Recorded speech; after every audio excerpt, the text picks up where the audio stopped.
Ladies and gentlemen, may I direct your attention to something quite extraordinary? Here it is. You are listening to Kayak Adventure Series.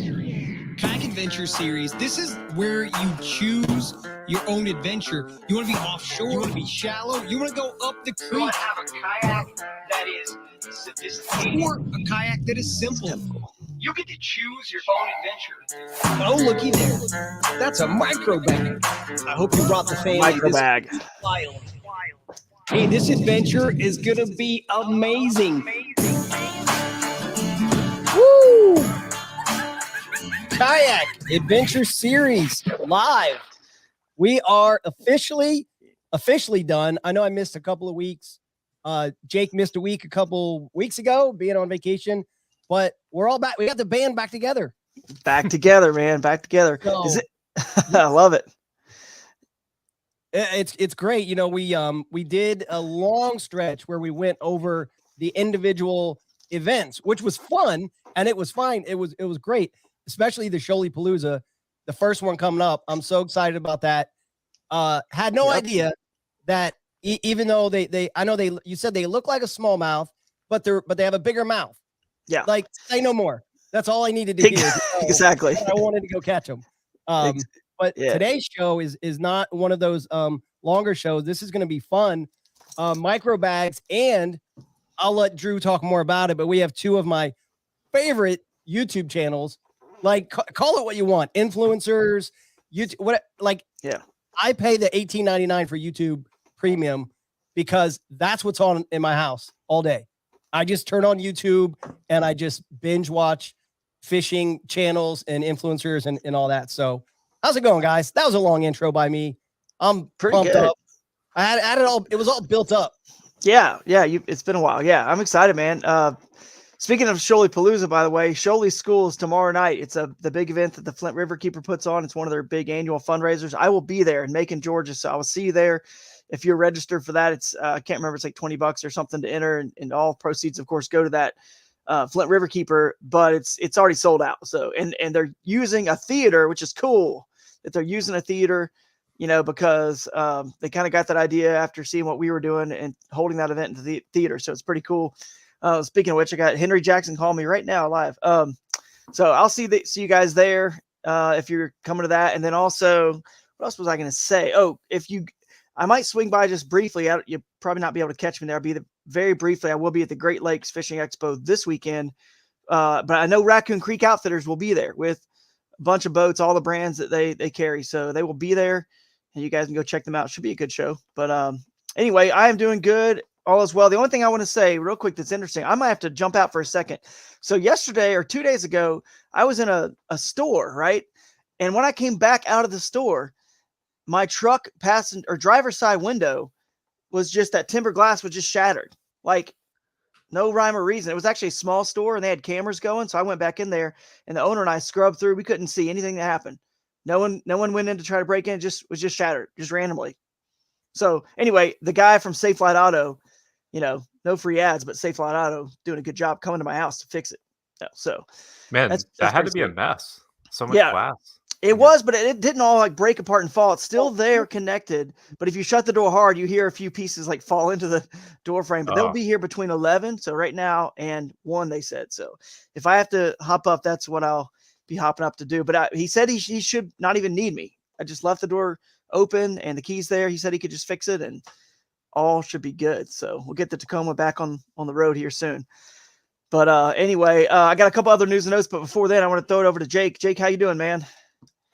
Pretty good. I just caught a giant Missouri smallmouth last week, so I'm riding high. Yeah, absolutely. 20-inch, 4-pound Ozark Smallie, which is like a unicorn. That's big. That's like the top of the mountain on those. So nice job. A unicorn bass. See, I've been thinking about another name for our big bass category, you know, and we may have a sponsor for that. It actually does start with a B, but anyway, could keep it big bass. But I was thinking, what if you were going to change it to something different and fun? You know, we go by longest, but longest bass doesn't sound good. But anyway, unicorn bass or gorilla bass or super bass. What or about dinosaur? Because those dinosaur. smallies are so old. Like that's like a 20-year-old smallmouth. It's crazy. Yeah. Let's dig into our sponsors and see who starts with a D and who I can use the alliteration. But anyway, I think we got it figured out. But there's definitely other things to call it besides big bass. And I'm always trying to do something different, as you guys know, with the kayak adventure series. I'm always trying to find different ways to do things, which I've been toying around with a cool, new, different idea that I'll be talking to you guys about offline. You guys can comment, of course. I'll see your comments about how to crown the champion. Like, instead of going in order like 10, 9, 8, and it's like a new way to do it on stage, or a different way that typical kayak fishing tournaments are done. Well, just to spice it up, so we'll see how that works. We could dump the Gatorade on him. Yeah, absolutely. Just dump the Gatorade bath. That could work for sure. Take the bets like the Super Bowl, what color it's going to be at each event. But yeah, Jake, that's good, man. Congrats on that big smallie. That is definitely a unicorn for Ozarks, catching that 20-incher, and we're going to see some of those at Poplar Bluff, I'm sure. Yeah, believe it or not, like this river, it's a little bit more rare, but those ones down there, not to name any of them, but there's a couple where that's like commonplace.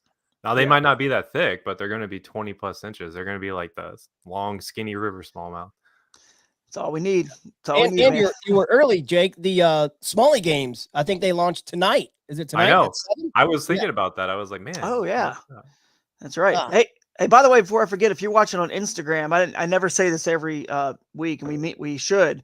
I'm pretty sure the Instagram comments do not come in. So if you're trying to comment on Instagram, there's no way I can go to the other tab and figure out and keep track of all those comments. So go to the YouTube channels or Facebook and comment over there if you want to comment.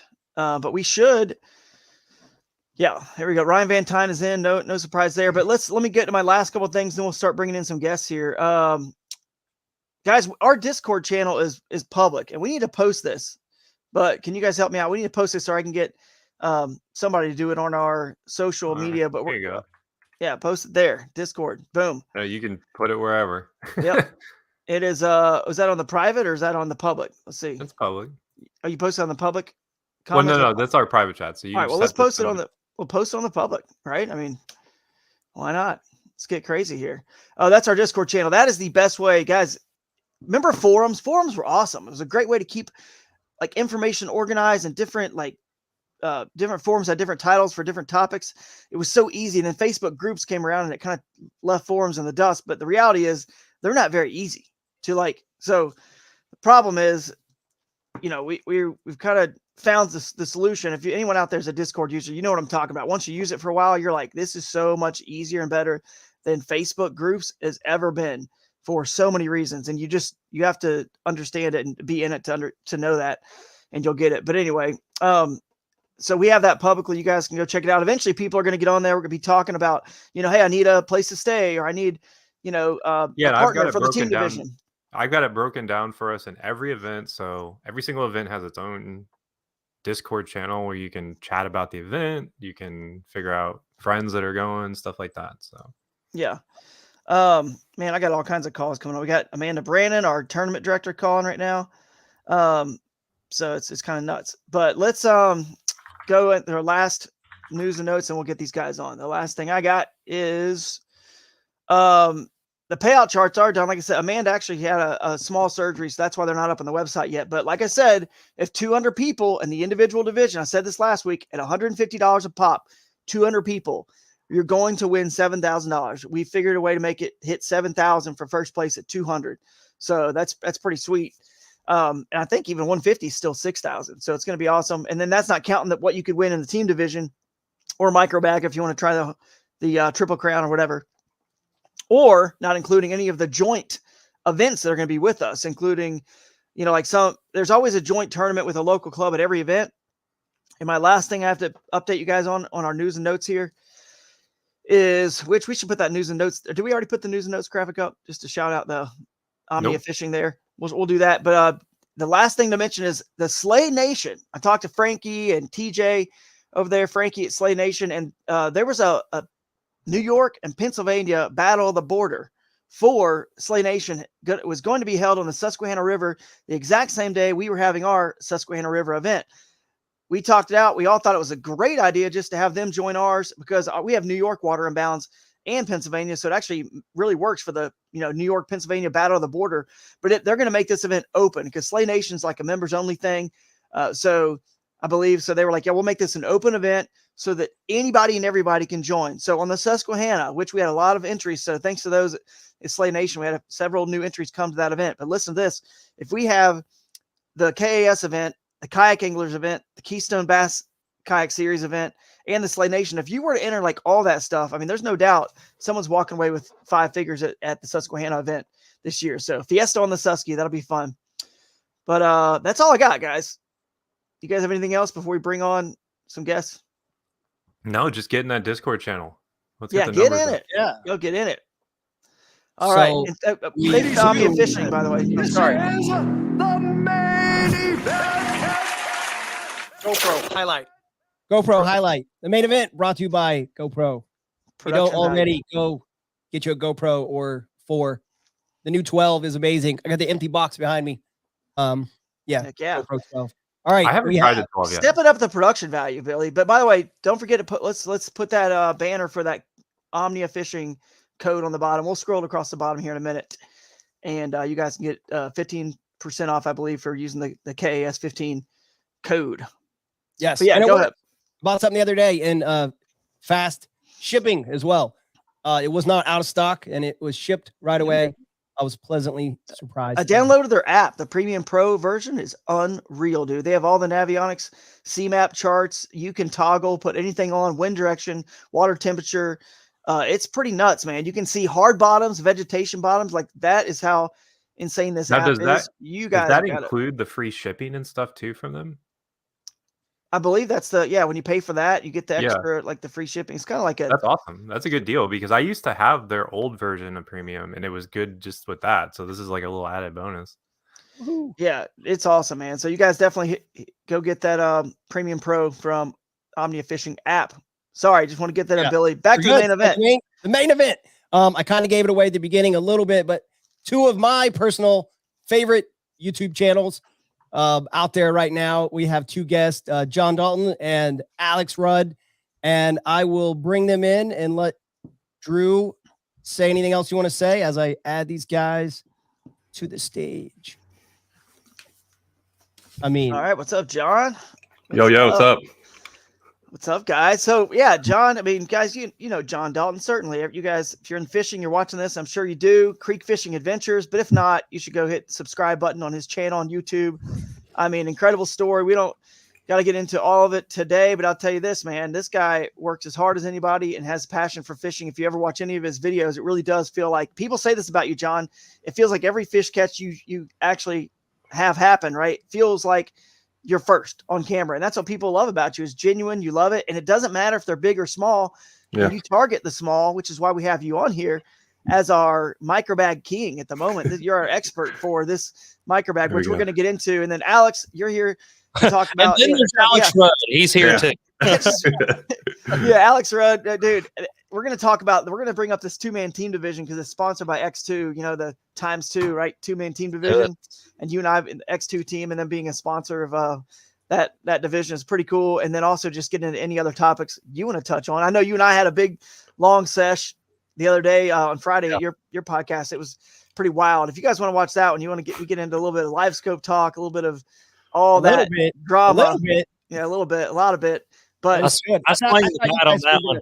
I thought, oh, you know, like I'm going to try to be as like neutral as an observer as I can. And then I got about halfway through it. And I'm like, all right, I'm picking up the bat and swinging it. Like, let's go. Let's just knock it out of the park. No, but yeah, I'm glad to be here. I'm happy. Yeah. Let's get this thing going. That's going to be a good time. Alex Rudd Fishing, you guys go and subscribe to him as well. Great content you guys are putting out, and can't wait to see you guys on the Kayak Adventure Series. I know, Alex, you're going to be at 3 of them at least. John, it sounds like you'll be at a couple that you can make. Yeah, at least 2 or 3. At least 2 or 3. And, buddy, I think it's pretty cool. We end on Saturday. So if you're close enough, you can get back home, teach those kids at church of that, right. You know, the children's ministry that you work with there. It's really awesome, man, that you do that. And that is a cool thing about the KAS ending on Saturday. People can get back if they're close enough to Sunday activities. But if not, you know, we do have a kayak fishing faith fellowship at these events too, that I believe you might be in some of those as well and helping out. So that's usually 30 minutes before we go at the theaters. You get in the theater and meet up and, you know, just kind of catch up with each other and have a little short, you know, I don't know what we exactly want to do, but just a fellowship, kind of talk about some stuff and And if anyone's struggling, it's a good time to kind of like, hey, we got you, man. Like, we got you. We're praying for you. You know, we all go through stuff, and we try to act like we don't on social media and everything's like perfect. No, it's not true, man. So this is the cool part about the KAS. People really can bond like that. So thanks for being on, guys. Let's dig into the micro bag. This is a deep dive. So we're going to need you guys with your comments. You guys listening, watching right now, I guess. I'm going to pull up your comments right here. I know Jake and Billy are going to keep an eye on them. John, what do you think about this? When you heard about it, what's your general 10,000 foot sort of view of the micro bag? Is this going to take off? I mean, I got a little rant if you're ready for it. We're ready. All right, why, how, and what lures you should use. So first off, Drew, I really appreciate you doing this because it's fun that you don't take these kayaks tournaments, like everything doesn't have to be too serious where you can't just have some fun. And you know, and so this is a fun little option. And first off, why would you want to do the micro series challenge? Because it's a fun story, and think of all the stories you can tell and all the people that are going to be talking about it, and you know, all the different things going to happen. Also, why would you want to join it? Because most of the guys that are going to go out there, that sign up for the micro series are going to forget to get their 5. Like, they're going to get so caught up that they probably won't fill out their 5. So if you sign up, I have a feeling that a lot of people are just going to catch a couple, and then they're going to get so focused on catching their big fish that they won't even fill out their 5 limit. But I've been also thinking about like how you're going to catch them. And you're going to have to put a little thought into it. And I got a couple lures here. I know Drew loves the little Z-Man. Oh, yeah. I got these ready to go, these micro finesse lures. But just grab a little crappie lure, just something small, because you're really trying to target. If you've never tried to catch, 5 to 10 inch fish, they're small and they're very shallow usually. Like on a lake, largemouth is probably what I'm targeting. But if you're in a river, you might have trouble even catching them under 12 inches. Where you're going to have to go like searching for them up some really shallow creeks. You might have to get out and drag your kayak up a little tributary off a river or something to go get that limit. But yeah, it doesn't take much, and you can even throw these kind of little lures on a 1/16 ounce jig head. You don't have to have an ultralight rod, but you can throw them on a medium rod, but probably medium light to an ultralight. And I can't wait to see what all happens. Plus, I know there's somebody that's going to downsize to a small lure, end up catching one of their biggest fish of the day. It's going to happen. I've caught 18 and 19 inch bass off little crappie lures many times. Mm-hmm.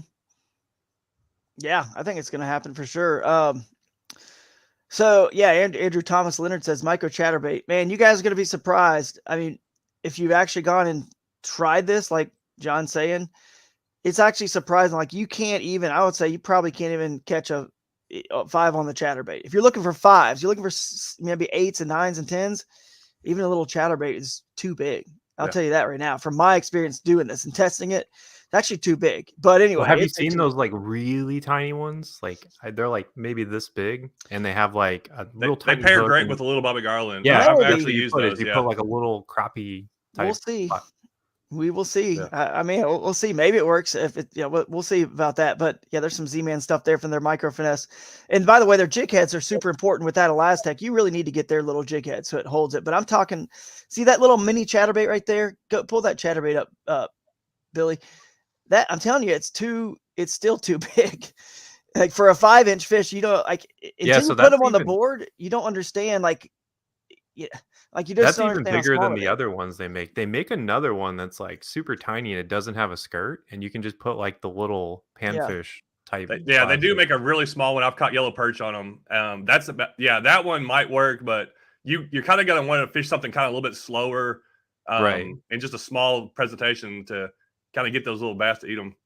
Yeah, we'll see how it goes. I think so, and I'll toss this over to Rudd here because you fished tons of rivers, creeks, lakes, everything too, and that's what we're highlighting on the Kayak Adventure series. But I think the key to this, you think about it, where bass spawn on a lake, the small fish that grow to 5 inches are spawned like that year. Now in May, obviously our first event, this is what's tricky.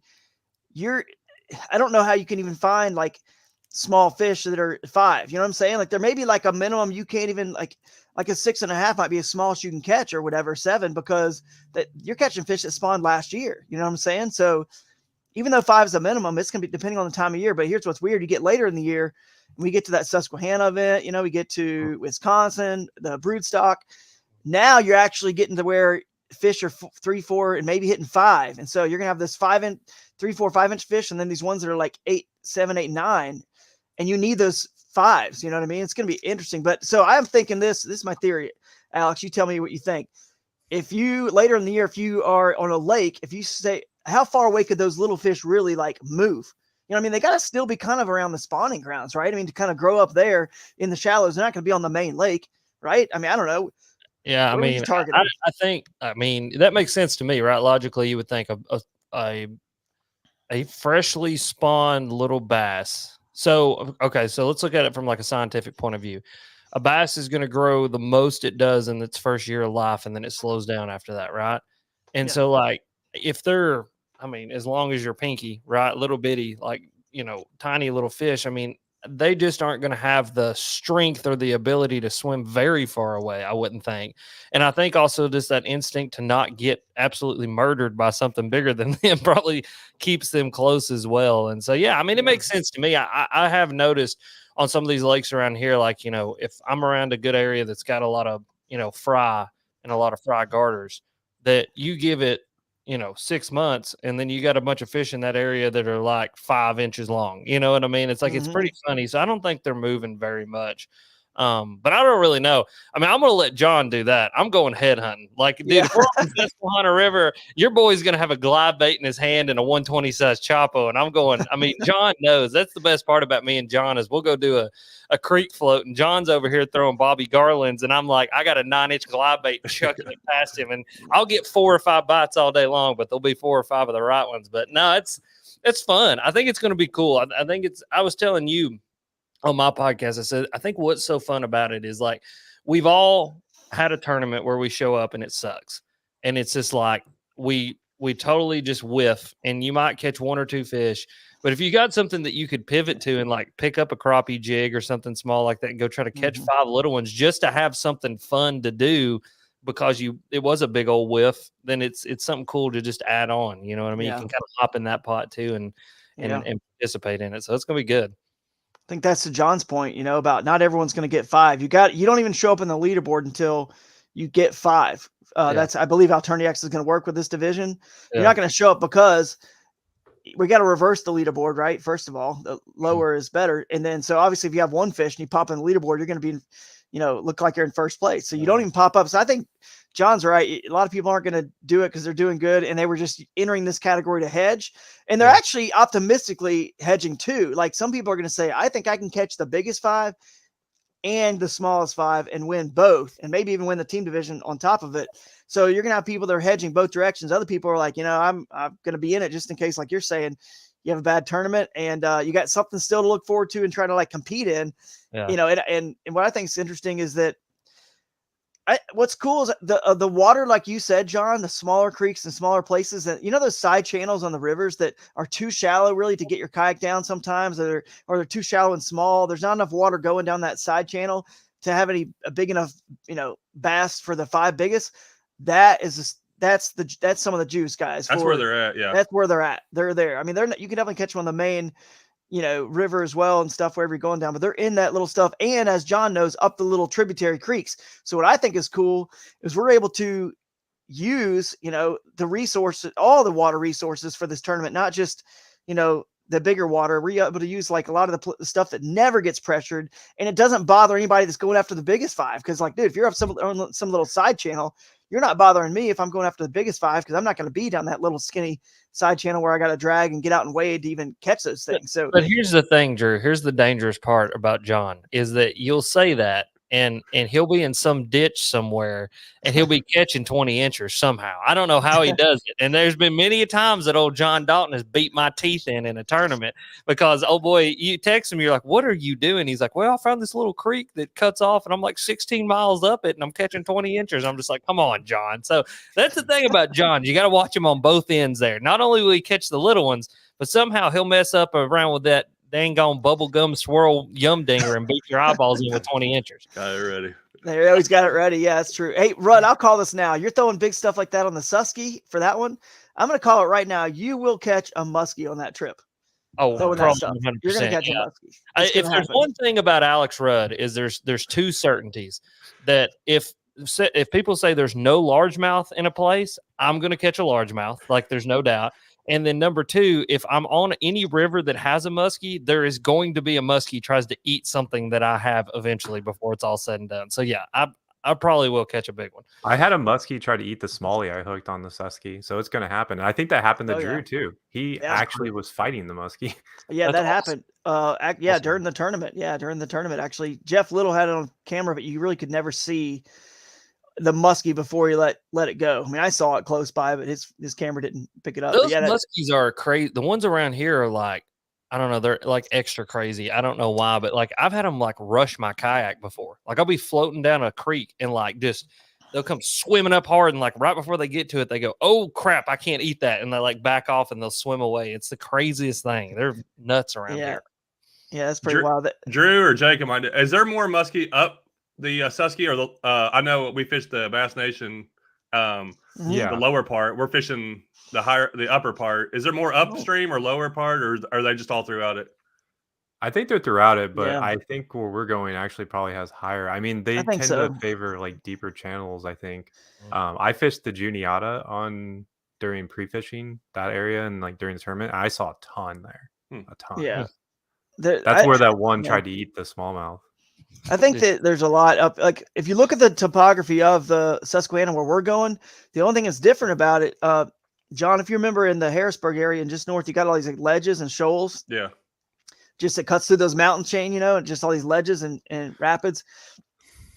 There are certainly some rapids up there, but not as many. It's actually like you go into these little pools like a creek, like with the pebbly kind of creeks, there's not real true giant like rocks and boulders. And there are big rocks and boulders up there, but there's just not these ledges and all these giant boulders everywhere out in the middle as much. There's not as much of that. It's more just like you're, in this extra giant sized creek and it gets wide and deep. You got those slow holes, the musky holes, and then it narrows up, where there's gravel. It narrows up to like one side of the river and it creates like a wave train type of, rapid, if you will. And it goes down like that and then opens up to the next pool, and then it keeps going like that. So it'll be interesting to see what happens. And I think that a lot of people are definitely going to go fish those smaller creeks, but I'm just curious how many people are going to target this and only this, and how cool it's going to be if somebody's holding up a check, a micro check, albeit it's still going to be money, but like they won whatever it is, $500 or something. Check needs to be the biggest check that you have. Though. Yeah. Like it needs to be an oxymoron. You just need to have a giant check with just a little writing right in the middle. Yeah, micro. Yeah, that's true. I think someone's going to definitely people are going to start targeting it and knowing that you got to kind of be all in to win it, most likely. And is it easier to beat out the whatever, like 20 people who are just focusing on it, or 10 or 15, however many it is? Is that, like, in other words, from just a monetary standpoint, if you're looking at it like that, is it easier to do that than it is to go for the biggest fish and still end up in the top 15%? Which, by the way, it's harder. Yeah, I think it could be. Like this comment right here brings up a point that we've talked about many times, that measuring a 5-inch bass is much harder because they won't sit still. And it's true. Like you try to put them on the board and they're like, "Nah, I'm good," and they're like moving around. Yeah, there you go.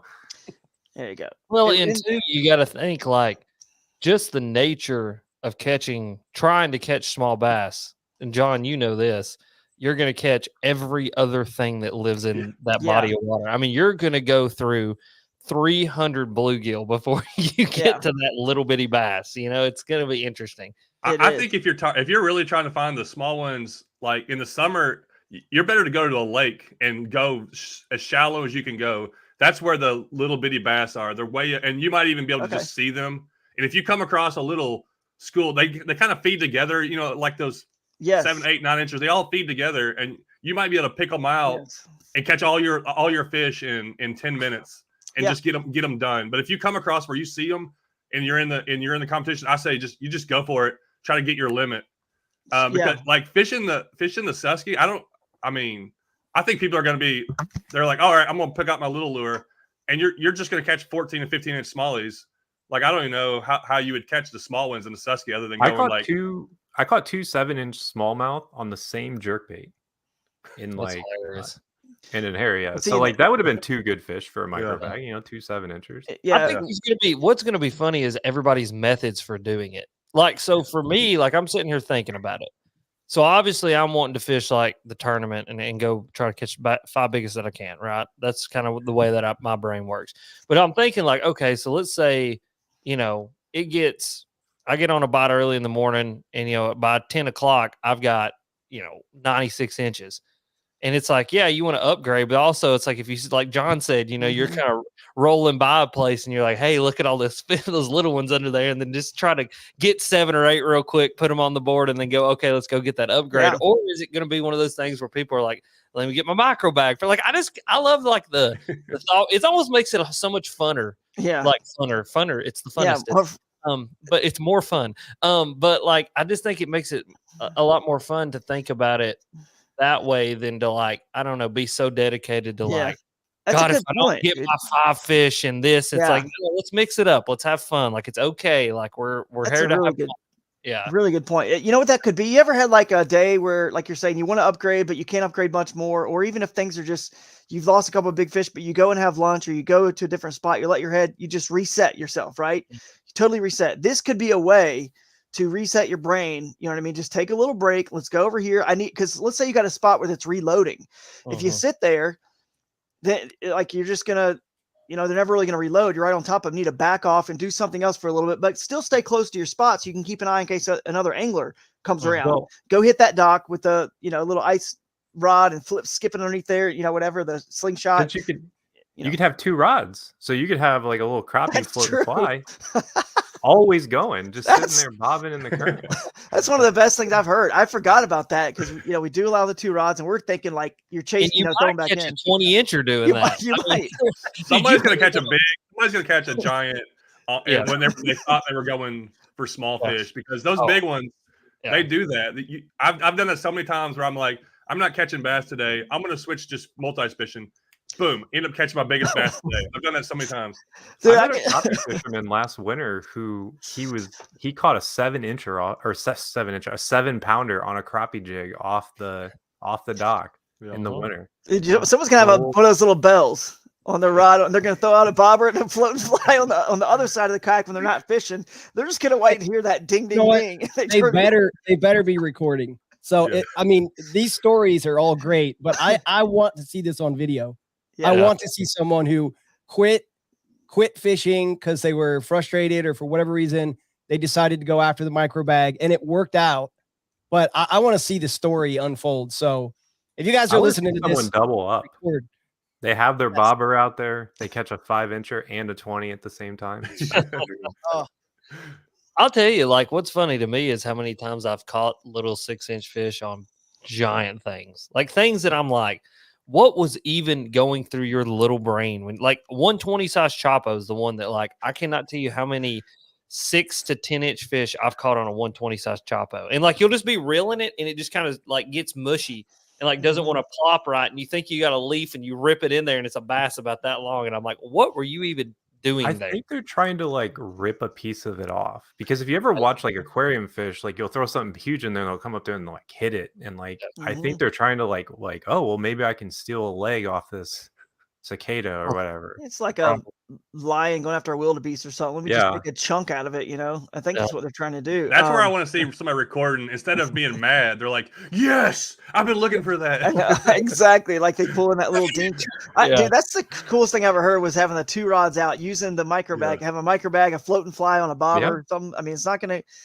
I just think it sounds cool in theory, but it's a lot harder to do than you think. You know what I mean? Like, because you're still moving, you're fishing. So, how often are you just, I guess if you're spot locked in one spot and you got a hole, then sure, why not? But I don't know. A lot of times those are offshore spots. So you're not going to catch a dink offshore. You still got to be close enough to get it close to a dock or somewhere. It'll be interesting to see how people play that, because it also can distract you from catching the biggest 5. It's not, it still takes time and work. So whether or not people take a break and reset, go skip that dock, keep an eye on their spot that they really want to see reset, or they just, focus on, like you're saying, Alex, take a break in the day. It's hard. It's going to be hard to take a break in the day if you're in the hunt on the biggest 5 and not, but there's also the thing I wanted to talk about and bring up with you guys. How does Friday play into this? Like, does someone on Friday say, I'm going to go try to crush the micro bag, get it out of the way? Or is it more like the opposite? You're probably thinking, let's get the big ones out of the way so I can use the second half of Saturday to micro bag. Because, I mean, you can't do a 12-mile float on Friday for, river or 10 mile or something. You got to kind of single access anyway. So maybe someone just hops to a bunch of different creeks and just tries to crush 5 and 6 inchers. I don't know. Yeah, I think it's going to be interesting. Well, I mean, Friday's going to be interesting, period, because afternoon bites do happen. And like right now we're on a full moon. And so full moon kind of delays that bite a little bit. And a lot of times you're going to get on a better afternoon bite. And so I think it's going to be interesting to see. I think some tournaments could be won in that afternoon, depending on what the moon's doing, what the bite's doing. I mean, if we're in a shad spawn, like, because they'll spawn at daylight and right before dark. And so it's like there could be some dude sitting out there that gets on a stupid shad spawn at dark and then gets up the next morning and just upgrades what he needs to upgrade, and then just sits back and is like, okay, like literally the bite is done. I've got whatever 90 something inches here. Like, what do? I could go fish the micro bag, or do I go drag a jig until I try to crack maybe one more big one? I think the afternoon bite to me is probably the most interesting dynamic to this tournament. So we do it on the state tournament every year. We have that afternoon, right, John? In that on Fridays, the KAS state tournament. Yeah. Friday afternoon, then Saturday morning. And it's always interesting because like, you're sitting there and thinking to yourself, like, okay, I got to figure out what the fish are doing from like 12 until dark, as well as from daylight until 3. And it's like, there's going to be dudes out there that are pulling 12 and 13-hour days just to make sure that they understand the complete bite and not just one of the bites to be able to win a tournament. You know what I mean? And so I don't know, that part really interests me. And it's probably one of my favorite things because I love a good afternoon evening bite, and I've caught a lot of big fish in that time frame I've been in normal tournaments where I'm sitting there thinking, God, if we could just fish like 3 more hours, we would crack them. Like, and it's like, the bite's coming. And it's so Friday could be that day where you're like, oh, I'm going to be able to go crack them. But then you got to have that toolbox ready for Saturday morning as well, because there's going to be some dude that's figured out that morning bite. So it'll be fun. Yeah, I hate. I've done it a couple times. If you do try to float something in the evening, and it's something new, you want to get off that water before dark. Though I've floated in the dark. Oh man, that is scary. I hate that feeling. We'll be ending at 7. Maybe Billy or someone can look up sunset for May 3rd. May the 3rd. Oh, you'll be totally fine. We'll be fine, but I'm saying, like, still, you gotta. I think people can fish until lines out time. That you're not. No one says you can't still take 2 or 3 hours to get out. I'm just saying, if you didn't plan your trip and you actually got like 2 or 3 more miles to go, you're like, oh man, exactly. There's shoals coming up, there's trees down. That'd be something just to kind of watch out for. But also, the way, like, you know how it is. Every one of these tournaments, I feel like a front comes through. You could kill it Friday, and then nobody catches anything Saturday or something like that. Like stuff like that can change so fast. Yeah, another thing that you mentioned, John, that makes sense about these little fish. This is a 5-inch right here, so that's how big it is. These little fish. 2 things actually. One, kind of like big fish. Whenever when you're fighting a big bass and you say, oh, it's a 20, you put it on the board, and how long is it? 18. 18 and a half, 19, 18 3/4. It's rarely 20. You know what I mean?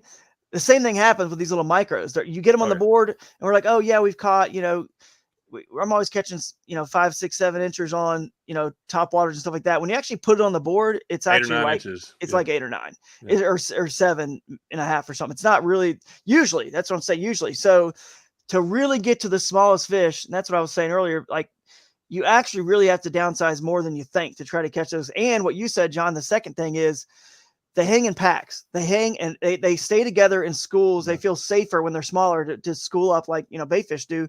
And when you find them, you're going to catch a lot of them. And then the other thing is the best way, I think, to win, giving little tips here. Again, I'm not fishing these, but if it was me, sight fishing these things is the best way to do it. Yeah, like when you can. So in other words, let's say the Shoaly Palooza event, Lake Juliet is crystal clear. Okay. And the rivers are probably not going to be, for sure. So if you're trying to micro bag and you're trying to catch big fish also, maybe you go to a lake or even High Falls Lake could be clear enough. Depends. It's usually a little murkier, but you try to go to a somewhere clear, whether it's a clear creek or somewhere, and sight them. And the reason I say that is because when you see a bunch of them together, if you can at least see, you can tell the ones that are 5 and 6 versus like 8 or 9. You got to make an accurate cast, get it to the 5 or 6, because otherwise your 8s or 9s are going to come in and get it faster. So whoever you get it closest to, they're all going to bite. They're young fish. They're all stupid, right? They're going to bite. So it's going to be fun. You're going to catch a lot of fish. Like Rudd was saying, all different species. It's going to be crazy, but you got to be deadly accurate. The skill and the challenge is very equal to the skill and challenge it takes to catch a bigger fish, right? So I would sight fish them if it was me. I would try to downside as much as possible, get very accurate with my ultralight or fly rod or whatever you're going to use, and try to sight them to get your. I think there's like some logic too. If you're going to go micro bag, you need to be in the right areas, because like some fish aren't going to move far from their spawning grounds, because you got to think about it. When you're 3 to 5 inches long, moving 1,000 feet is a big endeavor versus when you're 20 inches, right? Because that's a lot of energy you have to spend. That's a lot of like chances to get eaten by literally anything, right? So like I think there's like the energy consumption aspect of it, where when a fish spawns, they're probably not moving too far from where they were hatched until they get in a certain age. And I think that's why a lot of people, like, you always catch small dinks on like wobber ploppers and like jerk baits, and it's like, oh, I think this is like a 6-7 incher, and you put it on the board like you said, and it's actually just an 8, because a lot of those small ones are going to be pushed up into the spawning bays, and they'll stay there, you know, for maybe 60% of the year until they feel confident that they can go out and not get chomped. Yeah. But I think like the energy and metabolism aspect, it plays a huge part in that. So I just Googled it just to see what is the average, like how far does like fish fry move. This is actually kind of crazy. So this is Bass Fishing Resource said that one scientific study showed that bass fry might not move up to even 1 to 2 feet during the first 6 months of their life. Yeah.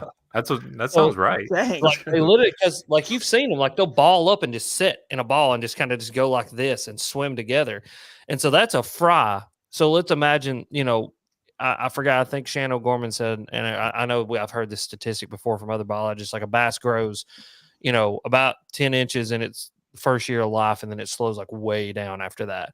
So, I mean, let's say that even get to like we get to the 6 month point, these fish are 4 inches, 3 to 4 inches long. I mean, like you said, dude, like they're not going very far, like 1,000 feet. Even like, I mean, take 5 big steps and then think about being 3 inches long and having to take 5 big steps. Like, it's just not the same. Like, you're right. I think, like, just the more I'm thinking about it, I think a lot of these small fish, you figure out where they spawned really good last year, and you're going to find all the small fish you want to find. But you know what fascinates me, Drew? And I don't know if you've ever experienced this. John, I know you've been up north and fished a little bit, but like on the Great Lakes, where do bass fry go on the Great Lakes?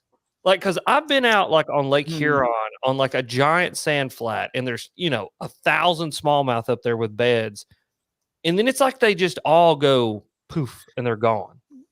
I mean, the rocks have to be big enough for a fry to hide under, a small little 1-2 incher. I mean, I know it's a sandy flat, but it's got to be enough pebbles there, right? Where they can live down just hiding there, I would think. I have seen in big, like clear open lakes around here, and this is just largemouth, not smallmouth, but the little fry, they get into giant schools, and you just see like giant balls of like 5-inch bass.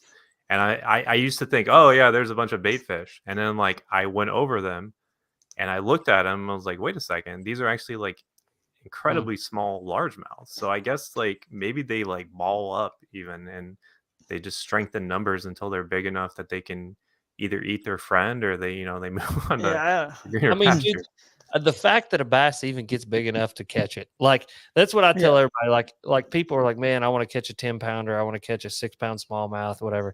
I'm like, the fact that you caught a 4-pound largemouth, I don't think you understand what that bass went through in its life and how exceptional of a creature that it is. Like it beat 1 in 10 million odds. Because the other 10 million that were born that year, like they're dead and gone. They were dead and gone long before they ever got that big. It's just a really cool thought process. So, yeah, no doubt. I actually remember catching a bunch of little ones. They were stacked up in a little calmer section of the Susquehanna where I found some grass up there in near Towanda, where we're going to be. So they were hiding in grass. When you find grass like that, that was a good spot for them. But what was funny, there was an opening in the grass where it was hard. You know what I mean? There's no grass growing up right there. You know, and can't remember if it was like hydrilla or what it was, but it was some sort of grass, and they were all in that open area right there, hiding in the grass. They come out and kind of hang out in that open spot and sun, whatnot. But I thought about something really funny. When you create a game like this, and I know it's $25, so you're not going to be some giant payout. Hopefully we can get, 40, 30, 40, 50 people in this, so it's decent. But when you create a game like this, next year we could always increase it or whatever people want to do.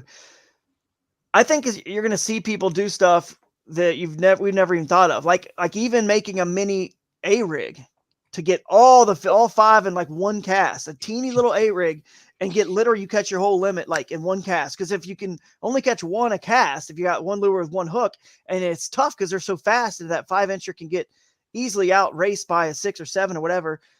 If you could just get them all, if they'd all just come and chomp, that'd be pretty cool. But anyway, so people are going to come up with some crazy contraptions to try to get 5, because it's going to take you all day long to keep catching to try to get down to that holy grail 25-inch bag or close as you can to it to win these things. It's going to take, I don't think you can have a fish over 7 in your stringer. I mean, if there's enough people, if 20, 30 people get into this, I don't think you can have one over 7. I'll tell you that right now. That's my prediction. You got to have everything. What's the size, the biggest you can put on there? 975. Okay, so it has to be single digits. Yeah. Yeah. That's where I think if you just put a limit down of 7s and 8s, that could win it, because it's gonna be more difficult than people think. And then you really gonna have to put thought into it. You're gonna have to put effort into getting those fish. You're not just gonna. Most people are probably gonna think, yeah, I'm gonna sign up, which I hope they do. That way I can take their money. But yeah, I'll sign up and I'll get my fish at some point, or I'll just happen to catch 5 little ones. I mean, I've caught some small fish before, but most of the time those fish are 10 or 11 inches that you think are small. So you really have to put effort into catching those 6, 7, 8-inch ones. Yeah, you do. Maybe it's a time of the year thing, but I think there will be a time where you can't win unless it's all under 7. If you're obviously all, going after it. Hey, Andrew Thomas has a good question. I think it's what if there's a tie? And I can't remember. I think it was the fight. The time. It was the time who got their fist fight. We're gonna fist fight. Fist fight on the stage. There's a fist fight. Yeah, we got UFC boxing gloves. We're gonna clear out all the chairs, and you get the whole theater we're in to just fight it out. Whoever comes up victorious comes up victorious. What would be an interesting way to do a tie in the micro bag is whoever has the biggest fish in their micro bag actually loses. Huh. So if you tie in overall inches, the person with the biggest one on their stringer loses. Yeah, that's loses. true. That way you're keeping the spirit of Jake, some measurable output finally from Jake, man. I tell you what, been waiting.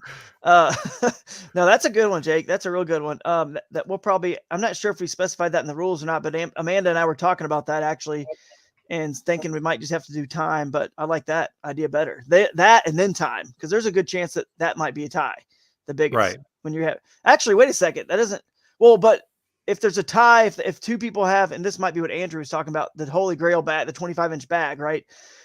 Then that would have to it's all 5 inches. So in that case, it is time. So that's what my brain went to when I saw that. Because But I have to imagine that's going to be quite rare. So you're always going to have you're going to have I think a 30-inch bag is probably going to be more average, right? Because then you probably have a couple 6s, maybe a 35-inch bag. Probably. But we should bring up some more photos real quick. And I've got some here. I can pull them up, Billy. Just so you guys know, the way that you score this micro bag is you can only have 1 finger on your fish maximum. You cannot have more than 1. Cannot do it. Won't allow it, guys. We have to be able to see if these fish are duplicates, if it's the same fish or not. So I need, or Amanda needs to see, her judges need to see the side of that fish. Now, I didn't have too hard of a time scoring them. They flopped a little bit, but it wasn't too bad. They settled down. And then you got to keep the lips centered on the board. So see the line of the numbers there, the catch board numbers? The mouth has to be in the center. You can't angle this thing to try to make it diagonal and get, a shorter score. You know what I mean? So then the tail has to be touching both the top and the bottom lines, right? So it's got to be centered on that board over the numbers.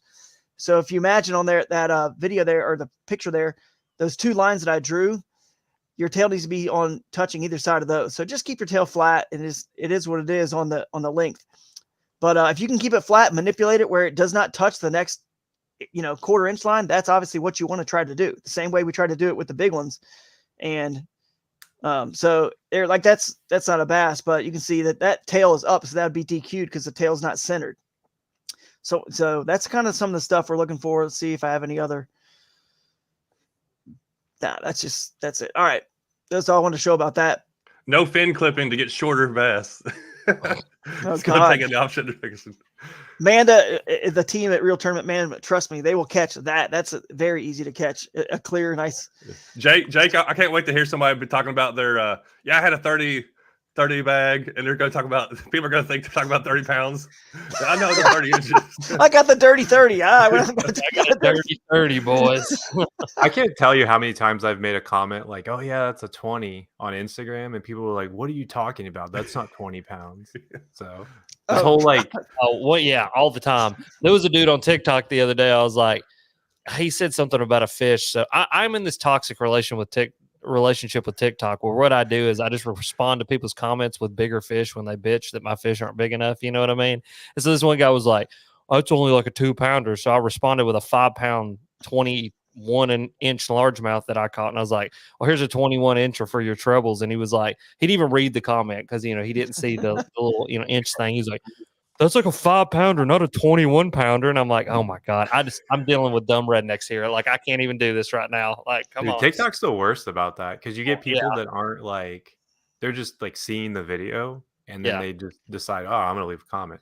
Oh, dude, TikTok is the most toxic place. It's like from Star Wars when they're about to go into Mos Eisley and Ben Kenobi's like, "It's a wretched hive of disgust and whatever." It's like, yeah, that's TikTok. That's what that. Yeah, is. they just gotta find like that little thing to dig on. Like I posted something that was talking about like Northern Secret, like the color from Mega Bass, and the guy sent a message or left a comment saying like, "Well, Missouri is not in the north, right?" And I'm just like, "What?" And I realized that he saw that the color of the jerkbait was Northern Secret and thought I was implying that it was in fact a Northern Secret. So. Oh man. Any other micro bag comments before we just quickly touch on that 2-man team division? I have a general fish measuring question. Yeah. Just so that I know this. Can we pinch the tails or no? Like just, Yeah, not touch them, but like, Yeah. on the micro bag? just No. any, On just any of them, yeah, you can. Okay. You can pinch them in the KAS. It's like, I'm trying to think if Bassmaster's that way. I think Hobie's that way. Yeah, they're both that way. You can pinch them and try to get the most out of it. Micro bag, you just have to manipulate it where you get as little, makes it not touch the next line, obviously, but you still need to have it flat, like 90 degrees. That makes sense, straight on that board there. You can't get it out of that 90-degree sort of, and that's a sort of a judgment call on the tournament director. So don't put them in a weird position. Just keep it horizontal, guys. Keep the tail horizontal. You'll be good. So, yeah, but anyway. it's not the KBF, that graphic that they have. It's not. It's not. Yeah. Yeah, I got all my fish DQ from a tournament one time because I didn't read the rules. Always read the rules. I'm a stickler for rules and read every single rule. It was actually our Ryan Yak Dragger who told us when we were at Possum Kingdom. He was like, "Yeah, you guys know you can pinch the tail in bass." And I was like, "What?" He's like, "Yeah, I gained like a couple inches." And Drew's like, "Really?" So Drew tried it, and I think that you gained a few inches by pinching the tail. Oh, for sure. I mean, over the course of a 2-day tournament, you're going to. But I didn't. Well, I don't know if I really did or didn't, because I know when I pinch it, any fish measuring, when I pinch it, I make sure I see what it can actually touch, and whenever if it actually touches that, I will pinch it down and then pull my hand off real quick and take that photo. I'll make sure I get a photo of showing that. You gotta get some water on there. I will make sure. Yeah, well, and the thing is I like that because if you are pulled over by the DNR and they go to checking the size of fish, they pinch the tails. Exactly. Yeah, exactly. That is like in like musky anglers and dudes who catch when they're like it's a 51-incher, you'll see them like they'll take that tail and pinch that bad boy all the way down, and it's like, and then they'll zoom in and you'll see it's just barely. That's the true way to measure it. That's why we're doing it. The only, of course, if you guys don't know the history, the reason why that was not a rule, and it is a rule. You can do it in KAS, you can do it in Bassmaster, Hobie, probably lots of other clubs. But the reason it wasn't is because someone cheated one time with a fish tail they'd cut and put it in their pocket, and they had it, and they were covering with their hand when they were pinching the tail. They were covering, putting the new longer fish tail showing, and you couldn't tell there was a cut fish tail, and so he was gaining like whatever it was, half-inch every fish or something, based on That's that. insane. But we will be able to catch that now with just visually. We know what we're looking for, so we don't mind leaving it, going back to the pinch He's not way. telling anybody, but he's got an AI that's watching everybody. It knows what you're doing. Exactly. And we have a micro bag media boat too. So anyone thinking they're gonna cheat in the micro bag, no, we don't. We don't. We actually have drones. We have a drone that just follows you. It just follows you. If anybody cheats in the micro bag I love you're like on the Susky and there's some dude out there trying to cheat on the micro bag, and here just comes a damn jet boat screaming, wow, like I don't think so. Put that fish back, boy. The right lights are on like a police car. Yeah, it's coming up. Drew just jumps out. You're under arrest. If there's a drone flying around and you catch a microfish, you hold it up, and they're like, I don't see anything. Like, look, no, it's right there. Your whole career derailed because you cheated on a micro bag. Yeah. Banned for life. There's some good questions over there. Let's see. Yeah, one for all right.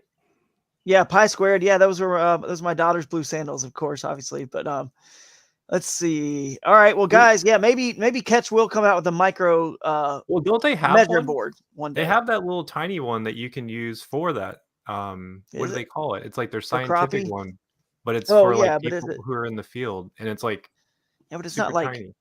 It's not like 10, 12 inches. Is it tiny or is it? I don't know. I'm curious. Like, should we make that legal? That could be like. I don't see why not. If it's a Catch product that's for measuring fish, I say make it legal. Now team division. There's I will say that shout out to probably the most successful team back on the River Bassin Trail when I did the 2-man team division was definitely Lance Cooley and Tim Perkins. They probably won 2 or 3 team of the year titles. Old Tim. I ain't seen him in a Yeah, while. he's running it back, dude. Did you know that? You go to the Shoaly Palooza page. Yeah. Click on register, which by the way, we're up to probably, I think we're at almost 30. Nice. When you count the unique people in the team division, I think there's 24 in the individual, and then there's a couple teams that are not in the individual. So we're getting close to 30. So that's pretty cool because we're still a long ways away.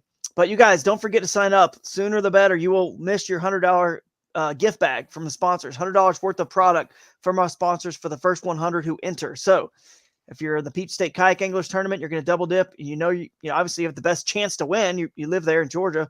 You might as well sign up now and make sure you get the $100 gift bag. But team division, Tim Perkins and Lance Cooley won the most team of the year titles.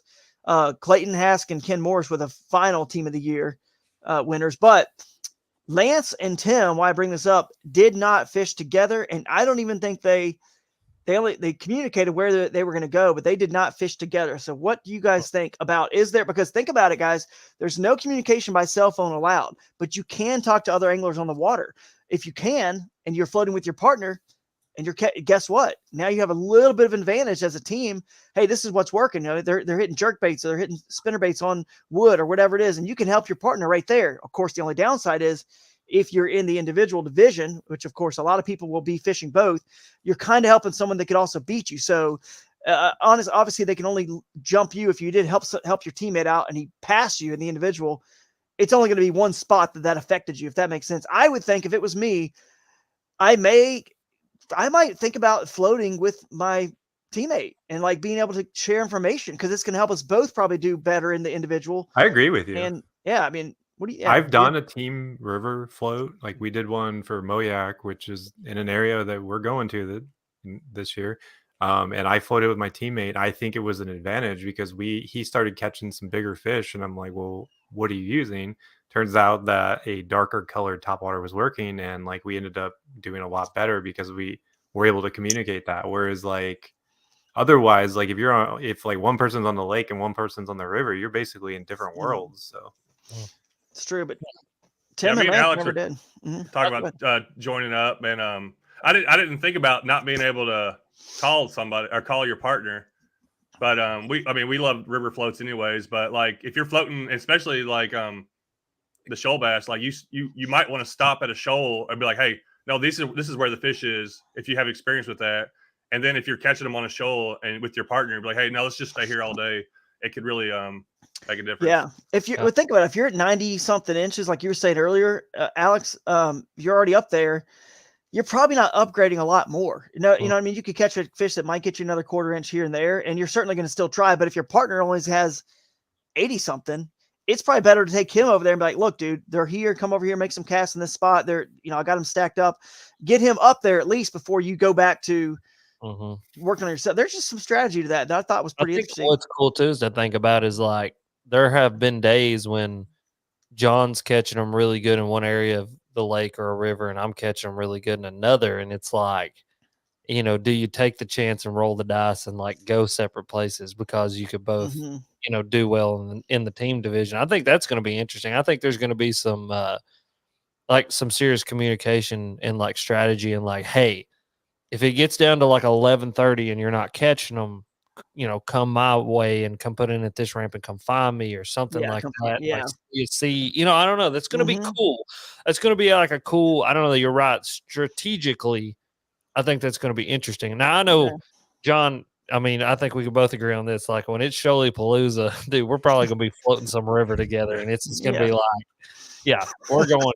I can't wait. I can't wait for Shoaly Palooza because shoal bass are a lot like spotted bass, and it's going to be May in middle of Georgia, and I'm probably going to be able to throw a topwater and a spinnerbait and just wreck them. And like, I can't wait because I'm going to be over here just head hunting like nobody's business, and John's going to be like, "Hey, I caught another red eye," and I'm going to have to be like, "John, get your crap together. We're going to get shoal back here, man." He's up a creek. And I'm like, "No, John, no." There's no doubt, John, when you see a creek entering the river, I bet you John goes to every one of those, gets out the small stuff, and fishes the first like 50 yards of that creek, and then comes back out and then joins the party back out in the main river. I almost guarantee that's going to happen. Are those red eye? Are those like rock bass / goggle eye? Or no, those are actually like red eye, but there really isn't. I'm trying to think. There isn't a place in any of the water here you could catch them. I mean, I've caught them before on the Ocmulgee, but they're not. There's so many different species of these red eyes now, but they're not. They're hard to find. You could maybe still catch some because they were there before the shoal bass were. That was actually the Ocmulgee would have been the Altamaha bass, I believe. It's or Bartram's maybe. It's Bartram's, not Altamaha bass. But anyway, but they're not. They don't get as small anyway. but that'll be interesting. What's that? I said Georgia just has so many bass. It's crazy. Yeah, it does for sure. But that's going to be really fun. And the other thing, again, bringing Friday back up. Friday could be the telltale day on what your team decides to do, really, on Saturday. Because you go one way, I'm going to go the other way, do a different float or different lake or whatever. And then tomorrow, based on what happens, we can now decide, okay, let's both do this tomorrow. That way we have all day together and can communicate in person to help each other just get higher. Well, and two, I think like with river tournaments, rivers tend to fish a little bit better in the afternoon and some times of the year. And so that's going to be interesting too, because like, again, someone could put in some work. That's a good point. On a river in an afternoon, especially like in May. I mean, because, depending on what we do the rest of March, March and April here, I mean, it could either be warm, it could be cool. We could have more cold fronts. I mean, and so we could get to Shoaly Palooza and, I mean, the water still be in the 50s. And so like that stuff may pop hard in the afternoon and be able to get those fish to eat, or we get down there and that water's in the 60s and the 70s because it's been warm. I love it. Like my brain's working on all this stuff, like just thinking about it, because I think it's going to be very interesting to see how people approach those tournaments for sure. Yeah, I am. And the sunset question from earlier too, 8:15 to 8:30 on average in Georgia in May. Perfect. So CP30. Yeah, so 3 to 7. Is this me messing up or is this everybody else? You sound normal. It was me. Can you hear me? You sound normal to me, Alex. Is it Alex? You guys all good? Yeah, it sounds normal to me. You can go out and come back in if you want, Alex. Yeah, let's see. He's going to go out. But yeah, team will be interesting. And just so everyone knows, it's your 5 biggest from each person. So it's 10 fish total for the team. That's how that's kind of awarded. So 10 fish total. Yeah, we'll get Alex back in here in a minute. Is how that really works. I'm curious how people decide to do it though, because there's merit in every strategy, like there is. Especially if you pair up with somebody in like a Hobie with live scope, like it's probably not going to make a lot of sense for them to go down the river. Mm-hmm. So, I mean, the other thing, it's true, it's not. But the other thing I just thought of too, Jake, if you're considering only doing team, right? Right. Think about that. As crazy as I think you should probably enter the individual and team if you're going to do team at all, because think about it. If you're going to float with your partner and you have someone there to help each other, right? Get a little bit, I think you're going to get a little bit better finish on the individual because you're in a team, if that makes sense. You got someone to bounce ideas off of, especially if they know a little bit about, bass fishing, which I'm sure your partners will. Anyone doing this event probably will. I think that could help you get higher in the individual. So it'd be a good idea to do the team and the individual. And then the other thing I loved about the team division when we, obviously beside the camaraderie part of it, I think it's going to help get a few more people there, because if a buddy might be like, hey, come on, man, you got to come join me, and we can just ride together and save on gas, stay together. We can, work as a team in this whole thing. Now, if you ride together, you still have to find a shuttle, which, it's not too hard. You can, that's what Discord would be good for, working out details like that with other people, other anglers in the event, or of course you can call an outfitter nearby and try to get a shuttle. There's definitely ways. And for the Poplar Bluff event, we will have a guy that I know that will be doing, he's an outfitter that will be doing shuttles for that one. So that one's covered. So if you need one, we'll have one. We'll have one. And usually there's someone putting in at every access point. And I mean, this may not be the smartest thing to do, but when you have this many people in a tournament, I just float down the river, show up at another one of the takeouts when the tournament's over, start making phone calls to get a ride back, or just see I'll someone come pick taking him out. up. Yeah. If I'm not doing anything, I'll come get him. It won't be hard. Someone's going to be at every ramp or access point, I'm sure. And you just hitch a ride. I'm curious how many friendships are going to be destroyed in the team division when somebody decides to go micro bag when the game is on the line. Oh, me and John will definitely get in a screaming match. Oh yeah, we're fighting. It's like you're an inch away and they're over there filling out their micro bag. Yeah, John's going to be pushing for a micro bag team division next year. Yeah, he is. Oh, that's funny. But yeah, so team will be fun. I'd love to hear the stories about people on stage. Like, man, we drove together. We had the trip of our lives, like driving 12 hours from, whatever, Illinois to Shoalipalooza, and that's just cool that the memories are going to be made, and it's going to help, lower the cost for people as well. So that will be cool. I can't think of anything else with the team division that was really a big.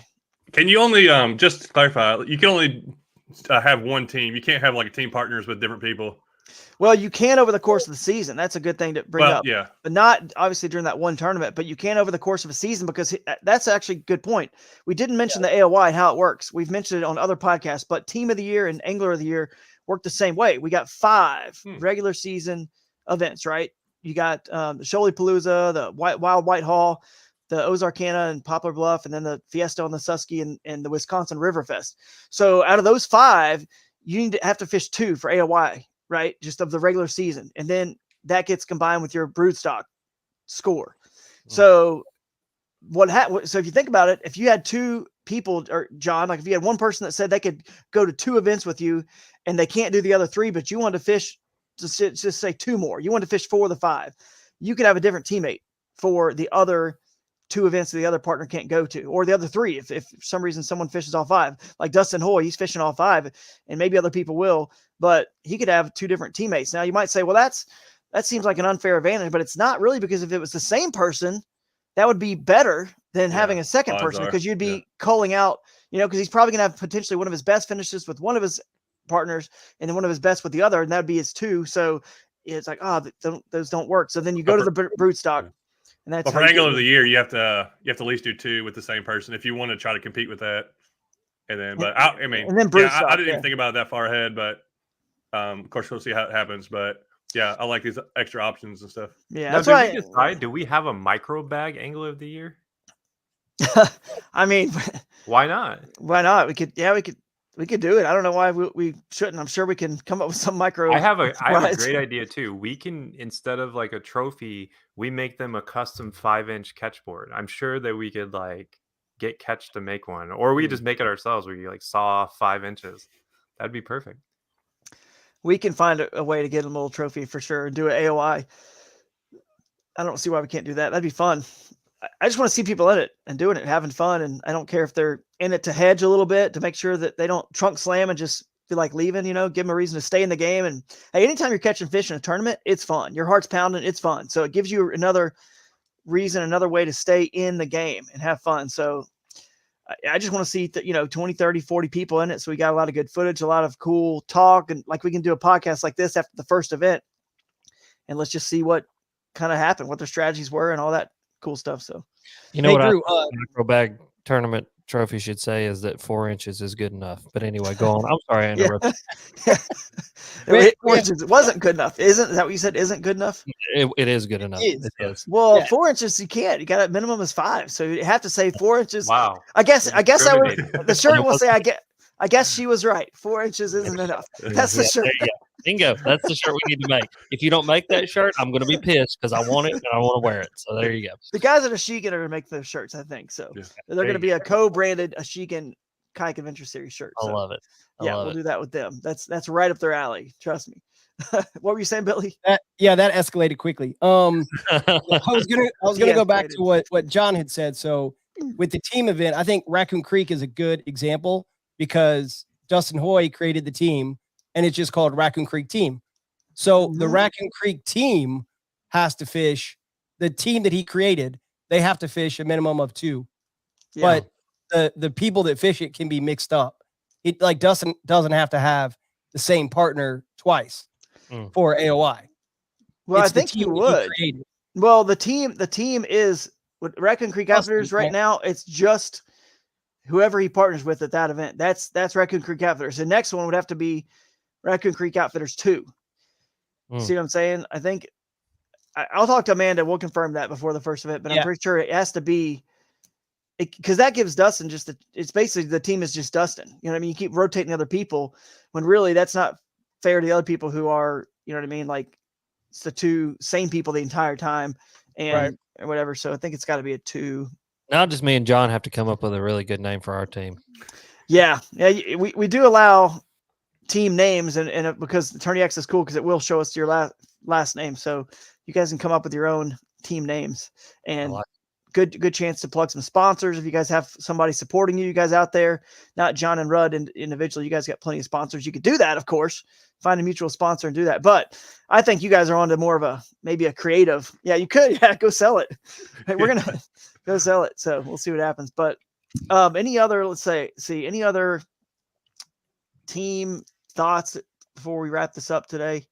Can't think of any. I think that everybody, just good luck everybody else because me and John are coming for your throat. John has his talents and I have mine, and they're both a very specific skill set. And we will find you and we will beat you in these tournaments. Yep. Amen. Hallelujah. We will see how that all shakes down. We'll clip that. Do it. And we'll clip it. Fisher McDaniel just says for the new guys that have never fished the shoals during May, it can be some work, and that's true. It can be work. When the water's high, the water's high, it can definitely be a lot of work and dangerous as well. So you guys got to be careful, know what you're doing, and that's just kind of on the anglers, but we always got to mention it. And it's kind of like we're gonna have some people die. It's all right. Yeah. I can't wait to see how many people flip kayaks. Yeah. I got to imagine there's going to be areas where people who feel a little nervous about it can single access and just fish specific areas, right? What's the question? Say it again. Like, is there going to be, does it play towards the single like access? You can always do that. Always, especially with motors, you know what I mean? Being allowed. I mean, especially, but even if not, you can still single access. And there's enough good access in Georgia on the rivers that there's floats that you can do that are shorter, like floats too on that Friday. But yeah, you can single access stuff. It's not as easy if the water's up and moving. If you go downstream, it's going to be a little bit of a fight to get back, but you can do it. But it's one of those things, talking about, everybody says this, every tournament director has to say, or person that's running it. I'm technically not the director, but obviously I'll be up there saying the same thing. Like, you guys be safe, be careful. The water's up, know what you're doing. Don't go do something you've never, scouted before, just run something randomly on tournament day. Just be safe. It's kind of like when I leave, and it's raining or something, your wife says, be really careful, drive safe. It's like, oh, good thing you said that. Otherwise I was going to drive reckless. Thanks for reminding me. It's like, you still got to say it. You know what I mean? Like, even though you were everyone's going to be safe as they can. And you're all big boys. So, but John, I got our team name, buddy. Dale Reed. Dale Reed just dropped it. This is the greatest team name. the money dingers. The money. Oh, yeah. All the time, and you throw the dinger all the time. That's Someone- our team. That's it. The money someone- dingers. All right. Well, someone watching right now, while Rudd and Dalton are right here active and they can't sign up, someone go sign up for the team division and name your team the Money Dingers. Just steal their name right Yeah. now, and they will be. No, They'll you pay just you. hold it hostage. They'll pay you for Yeah. that team That's name. right. You That's know, right. have to get Amanda to switch it, but It's like those people do that it. buy domain names and just park them. Yeah. That's me. Yeah. I Yeah. own hundreds of them. No joke. Like it is a pastime of mine that I buy about 50 a year, and I have them. One of these days, one of them's going to pay off. I'll just tell you that much. Microbag.com. Yeah. Do not It's type that actually in your good. URL. Go there right now. Go Do that. not type that on there. Oh, this is getting It's off the vacant. rails. Now's your chance. It's vacant. Yep. This domain is for sale for $2,100. Oh, but okay, so Gee. it's not completely vacant. Someone's Oh, got it. yeah, somebody's got it. Someone's Put got it it. They're pulling a rut. They're trying to Yeah. they're just holding Oh, on, waiting, and they, Yeah. they had no idea that I this tried to kayak get Creek adventure series- Fishing Adventures a while back, but someone bought it. I don't know who Yeah. that was. John. You know, I don't think I did anything with. I actually think I ended up selling it or something, but to FLW. But I owned at the very beginning. I owned FLWkayakfishing.com and stuff like that with FLW and some of the other companies.